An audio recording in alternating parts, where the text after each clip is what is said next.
jumpa lagi dengan saya. Perkenalkan, nama saya Sania Segar Simanjuntak, NPM 1901010104, dan kelas saya PGA 2, Pendidikan Guru Sekolah Dasar. Saya kuliah di Universitas AKBP Nomensen. Kali ini saya akan menjelaskan materi pembelajaran saya, yaitu Bahasa Indonesia, yang dimana mengenai pembelajaran membaca di kelas tinggi. Nanti yang akan saya bahas di sini yaitu tentang pengertian membaca, jenis-jenis membaca, tahap-tahap membaca, metode membaca, strategi membaca, dan pendekatan membaca. Oke, kita langsung saja. Yang pertama, membaca. Menurut Tarigan, membaca itu merupakan suatu proses yang dilakukan serta digunakan oleh pembaca untuk memperoleh pesan yang hendak disampaikan oleh penulis melalui media kata-kata atau bahan tulis. Nah, jadi bisa juga dikatakan kalau membaca itu adalah suatu proses yang dilakukan oleh pembaca yang bertujuan untuk memperoleh suatu informasi, bahan bacaan, serta memahami pola-pola bahasa yang ditulis oleh penulis. Nah, seperti itu ya. Lalu yang berikutnya itu jenis-jenis membaca. Nah, jenis-jenis membaca ini menurut Tarigan ini ditinjau dari segi terdengar, tidak suara pembaca itu tidak membaca. Proses pembacaan dapat dibagi itu menjadi membaca nyaring. Membaca nyaring itu bersuara, dan membaca lisan atau reading out loud ya, atau oral reading, read out ya. Membaca nyaring ini kegiatan membaca yang dilakukan oleh seseorang dengan cara bersuara. Nah, yang kedua itu ada membaca dalam hati. Nah, yang membaca dalam hati ini adalah menggunakan ingatan atau visual memory.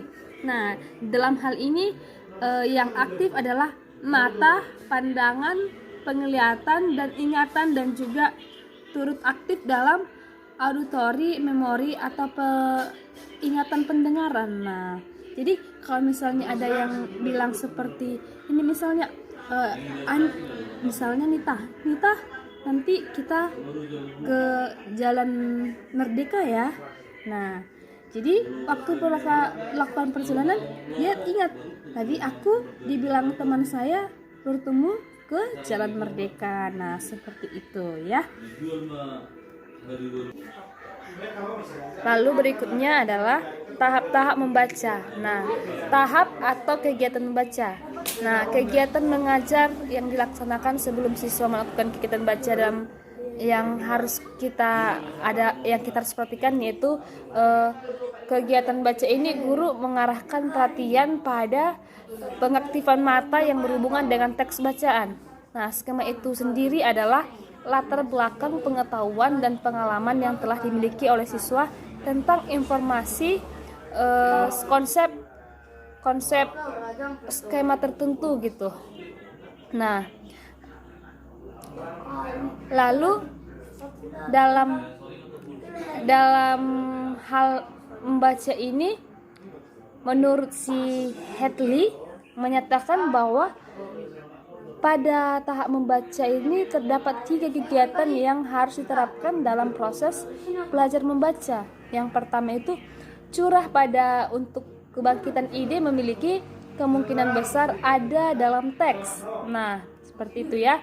Kegiatan ini dapat dilakukan oleh guru dengan melakukan apresiasi pembelajaran tentang hal-hal yang memiliki kegiatan dengan wancana yang akan dibahas oleh siswa. Yang kedua, melihat judul tulisan ya. Yang ketiga itu memutuskan prediksi isi bacaan. Nah, seperti itu. Jadi apabila itu sudah bisa tercapai dengan baik, maka akan membuat perilaku siswa itu dapat menyelesaikan masalah dan motivasi dalam penilaian materi pembelajaran yang telah digambarkan. Seperti itu ya. Lalu kita selanjutnya adalah kegiatan membaca. Nah, dalam kegiatan membaca ini selanjutnya dilaksanakan kegiatan inti pembelajaran membaca. Nah, ada beberapa kegiatan yang biasanya dilakukan. Yang pertama itu menemukan inti gagasan. Yang kedua, mengidentifikasi kata kunci. Yang ketiga, mengutip bacaan. Yang keempat, menjaring data. Yang kelima, mengisi format isi bacaan. Yang keenam, merespon bacaan. Yang ketujuh, membuat peta konsep bacaan. Yang kedelapan, sharing ide dan diskusi. Dan yang kesembilan, menguji prediksi. Dan kesepuluh, menjaring kata-kata yang sulit ya. Yang ke-11 itu menguji kata, opini dan lain-lain. Nah, seperti itu. Nah, pendekatan pembelajaran membaca. Pendekatan ini adalah suatu rancangan atau kebijakan dalam memulai pengajaran suatu bidang studi yang memberi arah dan corak yang kepada metode pembelajaran yang disarankan kepada asumsi yang berkaitan ya. Nah, pendekatan komunikatif ini mengarah pada pengajar bahasa tadi untuk bertujuan pengajar tadi itu mementingkan fungsi dari bahasa komunikasinya. Nah, seperti itu ya. Yang kedua itu pendekatan integratif ya, yang menyajikan atau yang dilakukan secara terpadu, yang yaitu keterampilan menyimak, membaca, berbicara, dan menulis. Nah, itulah keempat keterampilannya. Dan yang ketiga, yang pendekatan cara belajar siswa aktif. Nah, pendekatan cara belajar siswa aktif ini diartikan sebagai kegiatan belajar mengajar yang melibatkan siswa secara penuh dalam proses pembelajaran membaca. Lalu, pendekatan Woloid ya. Woloid itu adalah suatu pendekatan pengajaran bahasa yang menyajikan pengajar bahasa secara utuh, tidak terpisah-pisah. Nah, seperti itu. Di mana bahasa yang diajarkan itu secara utuh dan keterampilan bahasa atau menyimak, berbicara, membaca dan menulis itu dapat diajarkan secara terpadu gitu ya. Seperti itulah dia maksudnya.